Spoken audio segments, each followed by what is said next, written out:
Bulletin की शुरुआत करेंगे बड़ी खबरों के साथ। सबसे पहले खबर मथुरा से, जहां राष्ट्रीय लोक दल के नेताओं के सब्र का बांध टूट गया है, जिसमें राष्ट्रीय लोक दल के वरिष्ठ नेता कुंवर नरेंद्र सिंह ने कहा है कि बीजेपी राष्ट्रीय लोक दल को तरजीह नहीं दे रही है और गृह मंत्री अमित शाह के मथुरा आगमन पर भी आरएलजी के वरिष्ठ नेताओं को नहीं पूछा गया है, जिसमें हम मान सम्मान से समझौता नहीं करेंगे। बता दें कि राष्ट्रीय लोकदल के नेताओं और कार्यकर्ताओं ने किसान भवन में बैठक की, जहां पार्टी के कई कार्यकर्ताओं ने जिला अध्यक्ष को भी बदलने की मांग की है।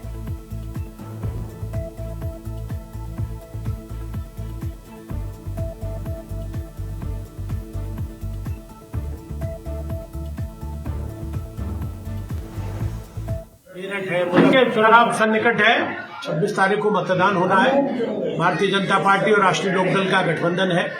माननीय जयंत जी इसके लिए भरसक प्रयास कर रहे हैं। हमारी तो मात्र 2 ही सीटें हैं पश्चिमी उत्तर प्रदेश में, लेकिन भारतीय जनता पार्टी तो 80-85 सीटों पर लड़ रही है। और पश्चिमी उत्तर प्रदेश जो चौधरी चरण सिंह का, अजीत सिंह जी का प्रभावित क्षेत्र है, राष्ट्रीय लोकदल का प्रभावित क्षेत्र है, वहाँ भारतीय जनता पार्टी के कार्यकर्ता मतदान के लिए तैयारी कर रहे हैं। लेकिन वो जो तालमेल होना चाहिए, मैं चूंकि हस्तिनापुर का प्रभारी भी हूँ, उसमें 4 लोकसभा है, कैराना है, बागपत है, मेरठ है, मुजफ्फरनगर है, वहाँ गया भी हूँ। हस्तिनापुर जो कि बिजनौर में आती है विधानसभा, वहाँ भी गया हूँ मैं। तो वहाँ सब माहौल है तो फेवर में, लेकिन जो सम्मान कार्यकर्ताओं को मिलना चाहिए, लोकदल के कार्यकर्ताओं को गठबंधन होने के बावजूद वो नहीं मिल रहा है। तो इस बात की वेदना है हमको। हमारे नेतृत्व ने कोई निर्णय ले लिया, वो हमारे सिर माथे है। हम तो एक कार्यकर्ता है, सब लोग तो आरएलजी के नेताओं का सब्र का बांध अब टूट गया है। आरएलजी नेताओं ने बीजेपी पर नजरअंदाज करने का और सम्मान ना करने का आरोप लगाया है। बीजेपी आरएलजी को तरजीह नहीं दे रही है, ऐसा आरएलजी के कार्यकर्ताओं और नेताओं का कहना है। मान सम्मान से समझौता नहीं करेंगे। इस दौरान वरिष्ठ नेता कुंवर नरेंद्र सिंह, आरएलजी के वरिष्ठ नेता, जमकर बीजेपी पर भड़कते हुए नजर आए।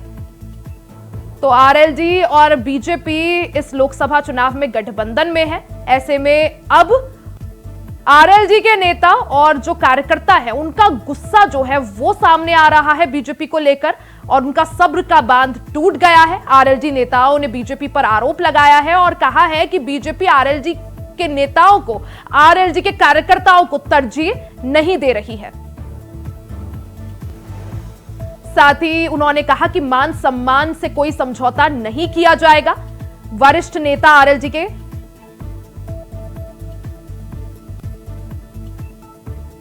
हमारे साथ मोहम्मद फारूक ज्यादा जानकारी के साथ लाइव जुड़ गए हैं। मोहम्मद फारूक, अगर बात की जाए जिस तरह से आरएलडी और बीजेपी भले ही गठबंधन में हो और साथ मिलकर लोकसभा चुनाव में दावेदारी पेश कर रहे हो, लेकिन अब आरएलडी के कार्यकर्ता और नेताओं का गुस्सा सामने आ गया है। जी भैया, आपको बता दें कि ये जो है, इन्होंने कल राष्ट्रीय लोकदल ने एक बैठक करी थी, जो मथुरा में डैम्पियर में किसान भवन है, वहाँ इनकी सबकी बैठक हुई थी। यानी वरिष्ठ नेताओं की इसमें बैठक हुई थी और उसमें वरिष्ठ नेताओं ने अपना जो है गुस्सा जाहिर किया था। यानी जो कुंवर नरेंद्र सिंह है, 2019 में भी ये हेमा मालिनी से के उसमें समकक्ष में राष्ट्रीय लोकदल से चुनाव लड़े थे और दूसरे नंबर पर ये आए थे। तो इन्होंने भी जो है, ये राष्ट्रीय लोकदल के पुराने नेता हैं, इन्होंने भी एक तरीके से जो है अपने सम्मान के ऊपर के स्वाभिमान से हम समझौता नहीं करेंगे, क्योंकि भारतीय, इनका कहना है कि भारतीय जनता पार्टी के जो लोग हैं वो लोग जो है राष्ट्रीय लोकदल को कोई तरजीह नहीं दे रहे हैं। और गठबंधन में वैसे भी इनका कहना है कि 2 सीटें मिली हैं भारतीय जनता पार्टी की ओर से, लेकिन ये लोग जो है कोई तरजीह जो है इनको नहीं दे रहे हैं। खुद अमित शाह जो है यहाँ पर वृंदावन रोड पर जनसभा उन्होंने करी थी, जो गृह मंत्री हैं, तो तब भी जो है इनको बुलाया नहीं गया था और मंच पे भी इन लोगों को स्थान नहीं दिया गया था जो है। तो इसको देखते हुए इन लोगों में काफी गुस्सा है। कई लोगों ने, जो राष्ट्रीय लोकदल के जिलाध्यक्ष हैं, उनके पर भी जो है गुस्सा जाहिर किया है और इन्होंने, कुंवर नरेंद्र सिंह ने भी काफी जो है, जिस तरह से मोहम्मद फारूक जो कार्यकर्ता हैं और नेता हैं जो आरोप लगा रहे हैं कि बीजेपी के द्वारा तरजीह नहीं दी जा रही है, क्या इस पर कार्यकर्ताओं को शांत कराने के लिए, उनका गुस्सा शांत कराने के लिए, उन्हें मनाने के लिए कुछ कदम अब उठाया जाएगा? आपको बता दें कि कुंवर नरेंद्र सिंह से आज हमने बात करी, जो राष्ट्रीय लोकदल के वरिष्ठ नेता हैं। तो उन्होंने, जब हमने उनसे बात करी तो उन्होंने कहा कि मैं नोएडा आया हुआ हूँ, जबकि के मथुरा और वृंदावन में आज हेमा मालिनी भारतीय जनता पार्टी की जो सांसद हैं और चुनाव प्रचार तीसरी बार लड़ रही हैं, वो उनका आज रोड शो था मथुरा और वृंदावन में, उसमें भी ये लोग शामिल नहीं हुए हैं। ये अपने आप को बता रहे थे कि हम नोएडा आए हुए हैं। तो हमने इनसे भी बात करी कि आप जो है भारतीय जनता पार्टी के एनडीए का गठबंधन में हैं, आप एनडीए के साथ हैं राष्ट्रीय लोकदल, तो आप क्यों नोएडा में हैं, आज के कार्यक्रम में आप क्यों नहीं हैं? तो उनका साफ तौर पर कहना था कि हमें कोई जरूरी काम है इसलिए हम आ गए। तो कहीं ना कहीं रिया ये देखने को मिल रहा है कि ये एक बहाना मतलब नजर आ रहा है। और मोहम्मद फारूक, साथ ही सवाल ये भी कि जब एनडीए का हिस्सा है अब आरएलडी, तो क्या उसका फायदा जिस तरह से सोचा जा रहा था कि चुनाव में मिलना चाहिए, लेकिन जब कार्यकर्ता ही एकजुट नहीं है, कार्यकर्ता ही साथ नहीं है, प्रचार प्रसार नहीं किया गया, जैसा आपने भी कहा, क्योंकि आज चुनाव प्रचार प्रसार थम गया है और क्योंकि मथुरा में जो है 26 अप्रैल को वोटिंग होनी है और आरएलडी जो है वो यहां पर नोएडा में आरएलडी के कई सारे कार्यकर्ता और नेता थे, तो किस तरह से देखा जाए कि क्या इसका फायदा एनडीए को मिलेगा आरएलडी के साथ आने का? क्योंकि जो बेस कार्यकर्ता है, जो बूथ लेवल के जो कार्यकर्ता है, वो नाराज दिख रहे हैं। जी बिल्कुल बिल्कुल, आज इनकी जो है नाराजगी बिल्कुल सामने आ गई खुल के, क्योंकि आरएलडी के तमाम जो कार्यकर्ता हैं और खुद कुंवर नरेंद्र सिंह जो वरिष्ठ नेता हैं आरएलडी के, वो यहाँ पर मौजूद ना होना और हेमा मालिनी के रोड शो में शामिल ना होना, तो ये एक बड़ी उसको जो है दर्शाता है। और इनका साफ तौर पर कल इनकी बैठक में, किसान भवन में जो बैठक हुई है, उसमें कुंवर नरेंद्र सिंह का कहना है कि 2 सीट जो मिली हैं राष्ट्रीय लोकदल को भारतीय जनता पार्टी ने दी हैं, तो उन 2 सीटों पर भी जो है कोई राष्ट्रीय लोकदल के कार्यकर्ताओं को तरजीह नहीं दी जा रही है।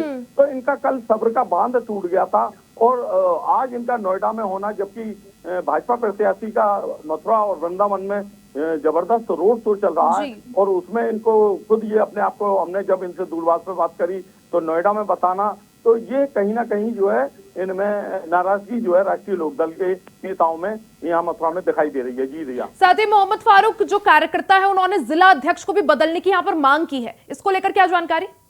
जी बिल्कुल, कल किसान भवन में जो बैठक हुई थी इनकी, उसमें इन्होंने जोर शोर से जो जिलाध्यक्ष है उनको बदलने की भी इन्होंने मांग की थी। इन्होंने कहा था कि जिलाध्यक्ष भी हम लोगों को कोई तरजीह नहीं दे रहे हैं, ना ही इस बात का कोई विरोध कर रहे हैं भारतीय जनता पार्टी के नेताओं से, कार्यकर्ताओं से और खुद जो है प्रत्याशी से, कि यहाँ पर जो है राष्ट्रीय लोकदल के कार्यकर्ताओं को क्यों तरजीह नहीं दी जा रही है या क्यों उनको जो है शामिल नहीं किया जा रहा है। तो इसको लेकर भी ये लोग जो है काफी इनकी नाराजगी जो है देखने को मिली थी जिलाध्यक्ष के प्रति, क्योंकि जिलाध्यक्ष द्वारा इनको जो है तरजीह ना देना जो है ये एक बड़ी चीज निकल के सामने आई है। दिया मोहम्मद फारूक, ये जो नाराजगी है वो सिर्फ कार्यकर्ताओं तक ही सीमित है या जो बड़े चेहरे हैं, अगर बात की जाए जयंत चौधरी की, वो भी क्या कुछ एनडीए से नाराज है क्योंकि या बीजेपी से नाराज है? क्योंकि शुरुआती कार्यक्रमों में वो एनडीए के जो भी बड़ी बड़ी रैलियां हुई या मंच पर वो मौजूद रहे, लेकिन अभी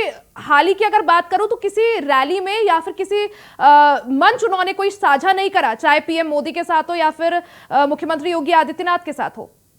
जी जी, ये आपको बता दें कि अभी जब गृह मंत्री अमित शाह यहाँ मथुरा में आए थे, तब जरूर जो है राष्ट्रीय लोकदल प्रमुख जयंत चौधरी यहाँ पर उनके मंच पर आए थे और हेमा मालिनी से उन्होंने कहा था कि मैं जो है, क्योंकि 2009 का चुनाव जो है हेमा मालिनी के समकक्ष वो लड़े थे, हेमा मालिनी भाजपा से प्रत्याशी थी और राष्ट्रीय लोकदल से खुद प्रमुख जयंत चौधरी जो है प्रत्याशी थे, तो वो लड़े थे चुनाव। तो उन्होंने ये भी कहा था राष्ट्रीय लोकदल के प्रमुख ने, जयंत चौधरी ने, कि मैं कभी भी जो है हेमा मालिनी जी के सामने जो है चुनाव नहीं लड़ूंगा, मैं इनका फैन हूँ। ये उन्होंने ये शब्द उनके जरूर सामने आए थे और उन्होंने मंच से कहा था। लेकिन और पार्टी के नेताओं को मंच पे सम्मान न मिलना, मंच पे ना पहुंच पाना, उससे लेकर जो है पार्टी के जो वरिष्ठ नेता हैं जैसे कि कुंवर नरेंद्र सिंह हैं, वो और भी अन्य नेता हैं, डॉक्टर अशोक अग्रवाल हैं, ये सब इस चीज को लेकर जो है जरूर इनके अंदर नाराज दिखाई दे रही है। बिल्कुल मोहम्मद फारूक, यानी आरएलडी के कुछ नेताओं और कार्यकर्ता जो है बीजेपी से नाराज चल रहे हैं, तरजीह ना देने का वो है आरोप लगा रहे हैं। अब यहां पर देखना होगा कि आगे क्या कुछ होता है। बहुत बहुत शुक्रिया आपका तमाम जानकारी के लिए।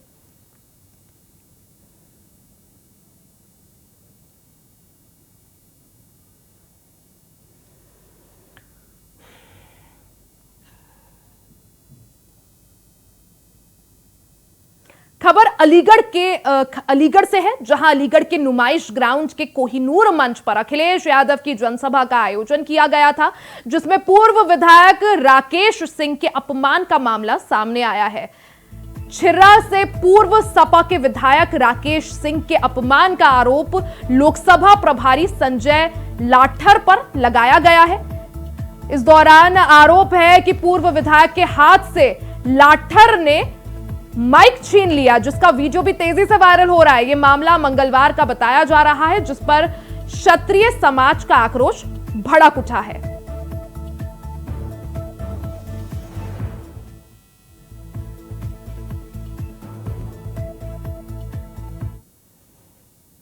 वहीं आपको उत्तर प्रदेश की सियासत से जुड़ी बड़ी खबर बता दें, रामगोपाल यादव का बड़ा बयान सामने आया है। कन्नौज से अखिलेश यादव ही चुनाव लड़ेंगे। कल नामांकन दाखिल करेंगे अखिलेश। कल दोपहर 12 बजे अखिलेश यादव नामांकन करेंगे। तो सपा महासचिव रामगोपाल यादव का बड़ा बयान सामने आया। तमाम अटकलों को विराम देते हुए रामगोपाल यादव ने ऐलान कर दिया है कि कन्नौज से अखिलेश यादव ही ताल ठोकेंगे। कल दोपहर 12 बजे अखिलेश यादव नामांकन दाखिल करेंगे। बड़ी खबर आपको बता दें, अभी तक अटकलों के बाजार गर्म थे कि क्या अखिलेश यादव कन्नौज से चुनाव लड़ सकते हैं, तेज प्रताप यादव का टिकट कटेगा। वहीं तमाम अटकलों को एक बार फिर से विराम देते हुए रामगोपाल यादव का बड़ा बयान सामने आया है। रामगोपाल यादव ने ऐलान कर दिया है कि कन्नौज से अखिलेश यादव ही चुनावी मैदान में ताल ठोकेंगे। कल अखिलेश यादव दोपहर 12 बजे अपना नामांकन दाखिल करेंगे। तो कन्नौज का रण काफी रोचक होने वाला है, क्योंकि एक तरफ सुब्रत पाठक जो कि मौजूदा सांसद और मंत्री है, वहीं दूसरी तरफ सपा की तरफ से अखिलेश यादव कन्नौज के रण में सुब्रत पाठक को चुनौती देंगे। आपको बता दें कि कन्नौज को समाजवादी पार्टी का गढ़ भी कहा जाता है, क्योंकि कई बार कन्नौज वो सीट है जिसने कई बार अखिलेश यादव को, तो कई बार मुलायम सिंह यादव को और एक बार डिंपल यादव को भी दिल्ली भेजा है। तो कन्नौज को सपा का गढ़ कहा जाता है, लेकिन 2019 में सुब्रत पाठक ने डिंपल यादव को यहां से हरा दिया था, कामयाबी हासिल की थी, जिसके बाद अब 2024 चुनाव पर सबकी नजर है। मोहम्मद आसिफ हमारे साथ लाइव जुड़ गए हैं ज्यादा जानकारी के साथ। मोहम्मद आसिफ, सुबह से ही चर्चाओं के बाजार गर्म थे और खबर यही थी कि क्या अखिलेश यादव कन्नौज से ताल ठोक सकते हैं। वहीं तमाम तरह की अटकलों पर विराम लगाते हुए रामगोपाल यादव ने ऐलान कर दिया है कि कन्नौज से अखिलेश यादव ही चुनाव लड़ेंगे। मोहम्मद आसिफ जी बिल्कुल रिया, जिस तरह से सपा प्रमुख अखिलेश यादव के कन्नौज सीट पर चुनाव लड़ने के कयास लगाए जा रहे थे, लेकिन अब तस्वीरें धीरे धीरे साफ होते जा रही है। जिस तरह से रामगोपाल यादव ने ऐलान कर दिया कि सपा प्रमुख अखिलेश यादव कन्नौज से ही चुनाव लड़ेंगे और कल नामांकन करेंगे। और अब यह पता चला है, आगे अपडेट है कि 12 बजे कल सपा प्रमुख अखिलेश यादव कन्नौज सीट से नामांकन करेंगे। इसके लिए नामांकन पत्र भी खरीद लिया गया है। तो तस्वीर बिल्कुल साफ हो गई है और जिस तरह से अब तेज प्रताप यादव को झटका लगने वाला है और मुलायम परिवार के सदस्य तेज प्रताप यादव और लालू यादव के दामाद भी है, तो ऐसे में कहीं न कहीं जिस तरह से तेज प्रताप यादव की कुर्सी डामाडोल हो रही है, इससे अब यह भी नहीं इनकार किया जा सकता कि तेज प्रताप यादव को लेकर मुलायम परिवार में कहीं न कहीं बड़ी रार भी पैदा हो सकती है। और जिस तरह से अब अटकलें लगाई जा रही थी, कयास लगाया जा रहा था, तस्वीरें पूरी तरह से साफ हो बिल्कुल गई। मोहम्मद आसिफ, हालांकि तस्वीर साफ हो गई है, लेकिन हमने देखा था किस तरह से सुब्रत पाठक पहले ही अखिलेश यादव को कन्नौज से चुनाव लड़ने की चुनौती दे चुके हैं। अब जब ऐलान हो गया है, रामगोपाल यादव ने इस चीज का ऐलान कर दिया है, कितना रोचक कन्नौज का रण, क्योंकि एक तरफ सुब्रत पाठक, दूसरी तरफ अखिलेश यादव, और दोनों की साख की बात हो जाएगी ये चुनाव। बिल्कुल दिया, जिस तरह से बीते लोकसभा चुनाव में सुब्रत पाठक ने डिंपल यादव को हरा दिया था और सुब्रत पाठक दिल्ली पहुंचे थे, तो कहीं न कहीं सुब्रत पाठक का जो मनोबल है, राजनीतिक मनोबल है, वह कहीं न कहीं चरम पर है। और यही वजह है कि सुब्रत पाठक ने चैलेंज कर दिया अखिलेश यादव को कि वह यहाँ से चुनाव लड़े, क्योंकि यहाँ के जो नेता कार्यकर्ताओं पर भी उन्होंने बड़ा हमला सुब्रत पाठक ने बयान जारी कर बोला है। तो कहीं न कहीं अब जो है तस्वीरें और चुनाव कन्नौज का काफी रोमांचक होने चला है। लेकिन रिया, अब अखिलेश यादव अगर चुनाव लड़ते हैं, करीब करीब तय भी हो गया, वह चुनाव लड़ेंगे, नामांकन भी करेंगे। लेकिन अब दो मुहाने पर सपा प्रमुख अखिलेश यादव को लड़ाई लड़नी होगी। एक तरफ बीजेपी प्रत्याशी सुब्रत पाठक है, तो दूसरी तरफ जिस तरह से तेज प्रताप यादव का टिकट काटा गया है, उनके भी कुछ समर्थक थे और परिवार में भी कला हो सकती है। तो यह कहा जा सकता है कि अखिलेश यादव अब दो तरफ से लड़ाई लड़ेंगे, एक तरफ बीजेपी प्रत्याशी से तो दूसरी तरफ अपने ही परिवार से। लेकिन यह मुकाबला भी काफी दिलचस्प सोच रहा है, क्योंकि जिस तरह से सुब्रत पाठक चैलेंज कर रहे हैं, ललकार रहे हैं अखिलेश यादव को, तो यह अपने आप में बड़ी बात है। मोहम्मद आसिफ, जिस तरह से आपने कहा कि अखिलेश यादव के लिए चैलेंज यहाँ पर बड़ा है, क्योंकि दो लड़ाइयों का उन्हें सामना करना पड़ेगा, एक तरफ सुब्रत पाठक से और दूसरी तरफ जो तेज प्रताप यादव का, क्योंकि टिकट काट दिया है, उनके जो समर्थक है उनकी भी नाराजगी का उन्हें सामना करना पड़ेगा। लेकिन मोहम्मद आसिफ, अगर सुब्रत पाठक का बयान सुने तो वो भले ही अखिलेश यादव को चैलेंज कर रहे हैं, चुनौती दे रहे हैं कन्नौज से चुनाव लड़ने की, लेकिन तेवर उनके थोड़े नरम दिखाई दिए, क्योंकि उन्होंने कहा कि हार जीत का आगे देखा जाएगा, कौन जीतता है कौन हारता है, लेकिन अखिलेश यादव अगर चुनाव लड़ेंगे तो काफी इंटरेस्टिंग हो जाएगा। बता दूं कि जिस तरह से सुब्रत पाठक ने ललकार लगाई है अखिलेश यादव को, और अखिलेश यादव कोई नया चेहरा नहीं राजनीति के क्षेत्र में, वह सपा प्रमुख है और उनका काफी काकस है कन्नौज में, और कन्नौज सीट कभी मुलायम परिवार की धरोहर हुआ करती थी। बिल्कुल मोहम्मद आसिफ, यही वजह है क्योंकि कन्नौज को काफी सेफ माना जाता है। ऐसे में देखा जाए तो फिर जब कन्नौज जो है समाजवादी पार्टी का गढ़ है, चुनौती जो है सुब्रत पाठक के लिए भी आसान नहीं होने वाली है। बहुत बहुत शुक्रिया आपका तमाम जानकारी के लिए। वहीं केंद्रीय मंत्री और अमेठी से बीजेपी की सांसद प्रत्याशी स्मृति ईरानी ने राहुल गांधी और रॉबर्ट वाड्रा पर जोरदार हमला बोला है। उन्होंने अमेठी में रॉबर्ट वाड्रा के पोस्टर के मामले में स्मृति ईरानी ने हमला बोलते हुए कहा कि पहले कांग्रेस के कार्यकर्ता साले साहब की मांग कर रहे थे, अब जीजा जी की मांग कर रहे हैं। जीजा हो या साला, अमेठी में हर वोटर है मोदी का मतवाला। भैया भूल जाओ, जीजा जी आएंगे और जीजा जी की नजर जगदीशपुर पर है। कह दे रहे हैं जीजा जी आएंगे तो बाग का कागज छिपा लेना, और जीजा जी आएंगे तो घर के कागज भी छिपा लेना। ये सत्य है। अगर नरेंद्र मोदी ना होते तो जगदीशपुर में आज ट्रॉमा सेंटर ना होता। 15 साल राहुल गांधी को वोट देकर जिताया और 15 साल उन्होंने गरीबों के लिए क्षेत्र में मकान नहीं बनवाया। 5 साल पहले आपने भारतीय जनता पार्टी का कमल बटन दबाकर मुझे सांसद बनाकर मोदी की सरकार में दिल्ली भेजा, और तब से लेकर अब तक हमने अमेठी लोकसभा क्षेत्र में 1,14,000 घर बनवाए। लगभग 7,000 घर बनवाने का सौभाग्य 5 सालों में भारतीय जनता पार्टी को प्राप्त हुआ है। इसी के साथ इस बुलेटिन में फिलहाल के लिए सिर्फ इतना ही। खबरों का सिलसिला जारी रहेगा, बने रहे हमारे साथ।